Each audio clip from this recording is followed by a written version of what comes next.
मैं तुम्हें बर्बाद कर दूंगी। मैं बर्बाद होना चाहता हूँ। तो थंबनेल पर आप लोगों ने देख लिया होगा कि आज हम लोग कौन कौन से टॉपिक के बारे में बात करेंगे, इसलिए यहाँ पे वीडियो को शुरू से लेकर आखिर तक जरूर देख रहा, क्योंकि आप लोग को आज बहुत सारे इंटरेस्टिंग अपडेट्स भी जानने मिलेंगे। और इसीलिए चलो ज्यादा टाइम वेस्ट ना करते हुए आज की इस वीडियो को स्टार्ट करते हैं। तो सबसे पहले अपडेट के बारे में बात करें जो आता है हमारी मांगा की न्यूज को लेकर। जैसे अगर आप लोग टोमोडाची गेम की मांगा रीड कर रहे थे तो मैं बता दूं कि ये मांगा आज एंड होने वाली है और आज ही के दिन इस मांगा का फाइनल चैप्टर रिलीज होने वाला है, जहाँ पे इस मांगा के फाइनल चैप्टर को सेलिब्रेट करने के लिए यहाँ पे हम लोग को एक कलर पेज भी देखने को मिला है। और साथ ही में टोमोडाची गेम की जो 10 साल की सीरियलाइजेशन थी वो भी यहाँ पर एंड होती है। और इसी के साथ जो इसका फाइनल वॉल्यूम यानी वॉल्यूम 26 होगा वो आप लोगों को 8 अक्टूबर को देखने को मिलेगा। और यहाँ पे टोमोडाची फैंस के लिए बुरी न्यूज तो है, बट आप लोगों क्या ओपिनियन है वो आप लोग मुझे कमेंट में जाके बता सकते हो।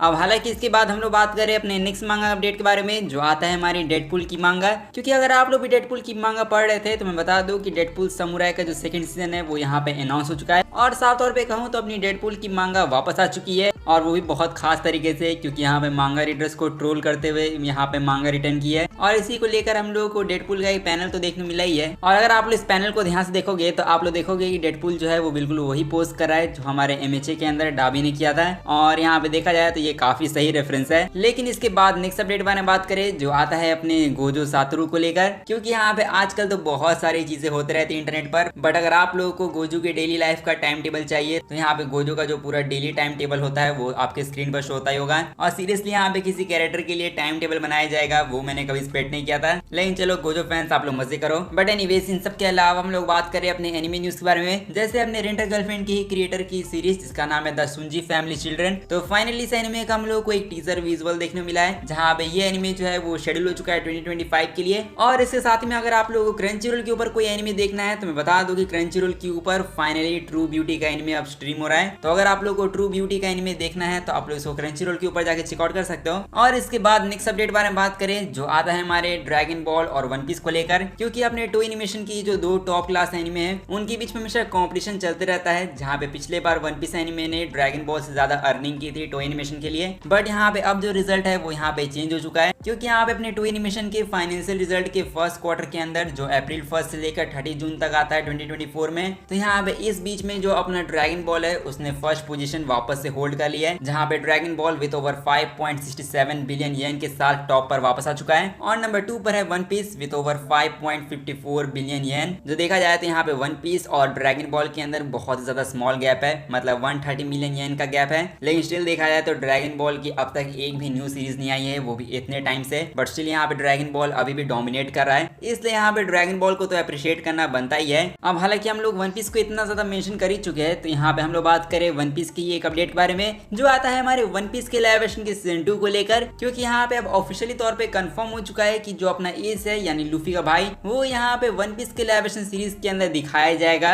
और इसका सोर्स है हमारे एस के जापानीज वॉइस आर्टिस्ट, तो उन्होंने अपने रिसेंट इंटरव्यू में कहा कि वो एस को तो यहाँ पे वन पीस लाइव एक्शन के अंदर वॉइस देंगे या नहीं वो कंफर्म तो नहीं है, लेकिन यहाँ पे वन पीस लाइव एक्शन का जो सीजन 2 आने वाला है उसके जापानीज डब के अंदर ये एस को वॉइस जरूर देने वाले हैं। और इसी से हमें पता चल चुका है कि अपने एस की एंट्री होने वाली है सीजन 2 में, जिसके लिए यहाँ पे मैं खुद भी काफी ज्यादा एक्साइटेड हूँ, क्योंकि यहाँ पे मुझे देखना है कि एस का रोल यहाँ पे कौन प्ले कर रहा है। और आप लोग के हिसाब से एस का रोल यहाँ पे लाइव एक्शन के अंदर कौन प्ले कर सकता है उसका नाम आप लोग कमेंट में जाके बता सकते हो। साथ में इसके बाद हम लोग बात करें अपने कुछ और भी एनिमे अपडेट्स बारे में, जैसे यहाँ पे the red ranger become an adventure in another world, जिसके बारे में मैंने आप लोगों को बहुत टाइम पहले लीक्स बताई थी। तो यहाँ पे अब लो ये एनिमे कंफर्म भी हो चुका है, जहाँ पे इस एनिमे का ऑफिशियल ट्रेलर और साथ में की विजुअल देखने को मिला है। और साथ में रेड रेंजर का एनिमे आप लोगों को जनवरी 2025 में देखने को मिलेगा। साथ में नेक्स्ट एनिमे बारे में बात करें जिसका नाम है SK8 द इन्फिनिटी, जिसका ओवा का न्यू एनिमे विजुअल रिवील कर दिया गया है। साथ में इस एनिमे का जो सीजन 2 है वो ऑलरेडी अनाउंस हो रखा है, इसलिए अभी फिलहाल के लिए तो बस इतनी इन्फॉर्मेशन है। अब आगे जैसी इन्फॉर्मेशन आएगी वैसे मैं आप लोग बता दूंगा। साथ में नेक्स्ट अपडेट बारे में बात करें जो आता है अपना नोरागामी का सीरीज, क्योंकि यहाँ पे नोरागामी वालों ने एक न्यू काउंटडाउन स्टार्ट किया है 10th अगस्त तक के लिए। और ये किस चीज का काउंटडाउन है वो तो हमें पता नहीं है, बट यहाँ पे जो सीरीज है वो अभी अपनी 10th एनिवर्सरी सेलिब्रेट करी है। तो यहाँ पे लोग सोच रहे हैं कि जो इसका सीक्वल है वो शायद अनाउंस हो जाए, बट देखो आजकल जैसा हम लोग सोचते हैं वैसा होता नहीं है। और देख के तो लगता है कि आजकल एनिमे इंडस्ट्री के अंदर कंपटीशन चल रहा है, जिसमें किसकी अनाउंसमेंट सबसे ज्यादा बुरी होगी उसको लेकर यहाँ पे कंपटीशन चल रहा है। और फिलहाल के लिए तो देख के लगता है कि जो इस कंपटीशन का विनर है वो अभी MHA है, लेकिन चलो फ्यूचर में देखते हैं क्या होता है क्या नहीं। अब यहाँ पे आप लोग अपनी एक्सपेक्टेशन पहले से ही कम रखना है। साथ में इसके बाद नेक्स्ट अपडेट बारे में बात करें जो आता है हमारे नेटफ्लिक्स को लेकर, या फिर यूँ कहूँ अपना नेटफ्लिक्स जो है वो पूरी तरीके से यहाँ पे बर्बाद हो चुका है। और ऐसा इसलिए क्योंकि नेटफ्लिक्स के अब तक बहुत सारे शोज लीक हो चुके हैं। और यहाँ पे बात करें कौन कौन से शोज लीक हुए हैं, तो यहाँ पे आर्केन सीजन 2 के 5 एपिसोड वो लीक हो गए, डैन डेड एनीमे वो भी लीक हो गया, रनमा 1/2 का एनीमे पूरा ही लीक हो गया, टर्मिनेटर 0 एनीमे वो भी पूरा लीक हो गया, स्पंज बॉब की मूवी वो भी पूरी तरीके से लीक हो गई, और मोनोनोकी की मूवी वो भी पूरी तरीके से लीक हो गई। और अब इसके बाद यहाँ पे मुझे क्या बोलना चाहिए क्या नहीं वो मुझे समझ में नहीं आ रहा है, क्योंकि देखो यहाँ पे मैटर अब कुछ ज्यादा बढ़ चुका है, क्योंकि जो लीक्स है वो रुक नहीं रही है। अब हालांकि इतने सारे एनिमेस लीक होते ही जा रहे हैं, तो यहाँ पर एक और प्लेटफॉर्म ने एंट्री मार दी है, और वो प्लेटफॉर्म है अपना क्रंचीरोल। क्योंकि क्रंचीरोल ने बोला कि जब नेटफ्लिक्स वाले यहाँ पे एनिमे लीक कर सकते हैं तो चलो हम भी एक एनिमे लीक करते हैं।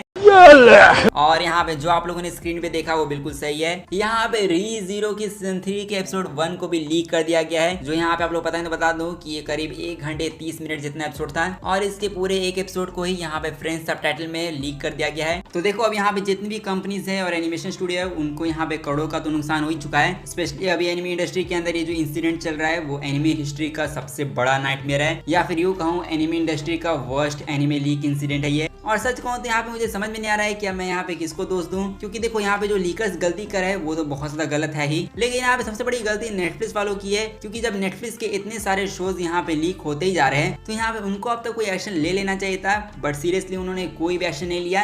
एक्शन छोड़ो, उन्होंने कोई स्टेटमेंट भी नहीं दिया अब तक। और सच कहूँ तो ऐसा लग रहा है कि नेटफ्लिक्स वालों को कोई परवाह नहीं अपने शोज की, और जब उनको कोई परवाह नहीं होगी तो यहाँ पे ऑडियंस भी क्या ही करेगी। इसलिए यहाँ अगर किसी को दोष ठहराना ही है तो यहाँ पे नेटफ्लिक्स वालों को ठहराना चाहिए। लेकिन यहाँ पे मैं आप लोग बस ये कहूंगा कि यहाँ पे एनिमेटर्स ने काफी ज्यादा मेहनत की है, इसलिए जब ये सब ऑफिशियल रिलीज होगा तो मैं चाहूंगा कि आप लोग इसको ऑफिशियल सपोर्ट करो। अब हालांकि इन सब के बाद नेटफ्लिक्स के लिए आप लोग क्या बोलना चाहोगे वो आप लोग मुझे कमेंट में जाकर बता सकते हो। लेकिन चलो अब इन सब चीजों को साइड में रखें, और यहाँ पे अब हम लोग बात करें अपने कुछ हिंदी डब एनिमेस के बारे में। जैसे अगर आप लोगों को याद होगा तो नारुतो शिपुडेन का हिंदी डब यहाँ पे एनिमे बूथ के ऊपर आ रहा है, और यहाँ पे मैं न्यू एपिसोड की बात कर रहा हूँ। न्यू एपिसोड आप लोग को हर दिन एनिमे बूथ पर देखने को मिल रहा है, और कल के दिन ही एनिमे बूथ पर मिनाटो, किड ओबिटो और साथ में रिन की वॉइस को रिवील कर दिया गया है। और यहाँ पे आप लोग को हमेशा सवाल रहता है कि किसी कैरेक्टर की वॉइस कैसी है, क्या उस पे सूट करी या नहीं। तो यहाँ पे किड ओबिटो और जो रिन की वॉइस है वो काफी अच्छी साउंड करी है, मतलब यहाँ पे उनकी वॉइस में कुछ खास शिकायत होनी नहीं चाहिए किसी को। बट यहाँ पे अब हम लोग बात करें अपने मिनाटो की वॉइस के बारे में, जिसकी वॉइस यहाँ पे सच कहूँ तो मेरे लिए थोड़ी सी डिसअपॉइंटिंग है। क्योंकि देखो मैं पहले आप लोग बता देता हूँ कि मैं किसी वॉइस आर्टिस्ट को हेट नहीं कर रहा हूँ, बट यहाँ पे जो मिनाटो को वॉइस दे रहे हैं वो है अपने अंशुल सक्सेना सर, जो अगर आप लोग याद होगा तो ये हमारे नारुतो सीरीज के अंदर ऑलरेडी एक कैरेक्टर को डब कर चुके हैं, और वो है अपना गारा का बड़ा भाई कानकुरो। तो यहाँ पे इसको ये ऑलरेडी नारुतो क्लासिक और साथ में नारुतो शिपुडेन के अंदर डब कर चुके हैं, और अब उन्हीं की वॉइस यहाँ पे मिनाटो के लिए रखी गई है। जहाँ पे मेरा सोनिए से बस एक ही सवाल है कि क्या पैसे खत्म हो गए थे या फिर बजट कम हो गया था। क्योंकि देखो मेरी हमेशा यही शिकायत रहती है कि एक ही वॉइस आर्टिस्ट से यहाँ पे मल्टीपल कैरेक्टर को डब नहीं करवाना चाहिए। क्योंकि देखो जब भी यहाँ पे मिनाटो बात करता है तो ऐसा लगता है कि कानकुरो बात कर रहा है, क्योंकि लीव की फौज की ताकत इस वक्त बहुत कम हो चुकी है। हाँ बिल्कुल, ककाशी 3 लड़कों की टीम का कैप्टन होगा। और इसीलिए सच कहूँ तो यहाँ पे मैं सोनिए से मिनाटो की वॉइस के लिए थोड़ा सा डिसअपॉइंट हूँ, क्योंकि यहाँ पे मुझे लगा था कि सोनिए वाले मिनाटो के लिए कोई न्यू वॉइस आर्टिस्ट को हायर करेंगे, बट ऐसा उन्होंने किया नहीं, जिस पर यहाँ पे मुझे बुरा लगा। क्योंकि यहाँ पे मिनाटो जो है वो अपना कोई नॉर्मल कैरेक्टर नहीं है, क्योंकि जब ये लोग यामाटो के लिए संकेत मात्रे सर को हायर कर सकते हैं तो यहाँ पे इनको मिनाटो के लिए भी एक न्यू वॉइस आर्टिस्ट को हायर करना चाहिए था, जिस पर सोनिए ने ऐसा नहीं किया, जिससे यहाँ पे मैं खुश नहीं हूँ। बट चलो यहाँ पे आपका और मेरा ओपिनियन अलग हो सकता है। अगर आप लोगों को मिनाटो की वॉइस पसंद आई है तो आप लोग कमेंट में जाकर बता सकते हो। साथ में इसके बाद हम लोग बात कर रहे हैं अपने लास्ट एनिमे अपडेट के बारे में, जो आता है अपने CNI को लेकर। क्योंकि यहाँ पे आप लोग पता है कि कार्टून नेटवर्क इंडिया के पास अभी बैक टू बैक सरप्राइजेस है ड्रैगन बॉल फैंस के लिए, और उनमें से एक सरप्राइज के बारे में बात करें जिसको खुद यहाँ पे अपने वेजिटा के वॉइस आर्टिस्ट ने रिवील कर दिया है। और उन्होंने कल अपने इंस्टाग्राम पर एक रील अपलोड की जहाँ पे उन्होंने सभी ड्रैगन बॉल फैंस को यंग वेजिटा की वॉइस सुनाई, और बेसिकली ये यंग वेजिटा की वॉइस में किसी सीन को डब करे ड्रैगन बॉल के, और इसी को लेकर इन्होंने एक न्यू सरप्राइज भी टीज किया है। और इसी रील के अपलोड होने के बाद काफी सारे लोग गेस करे कि शायद ड्रैगन बॉल दाइमा की डबिंग चल रही हो, और इवन बहुत सारे लोग गेस करे कि शायद ड्रैगन बॉल ब्रॉली मूवी की डबिंग चल रही होगी। बट एक्चुअली मैं आप लोग बताऊं तो इन दोनों में से ऐसा कुछ भी नहीं है। एक्चुअली में अपने प्रशांत भरवे सर एक और ड्रैगन बॉल की मूवी को डब कर है, जिसका नाम है Dragon Ball Z Bardock the father of Goku. तो यहाँ पे इसी मूवी या फिर जो स्पेशल एपिसोड है इसको यहाँ पे ये डब कर है।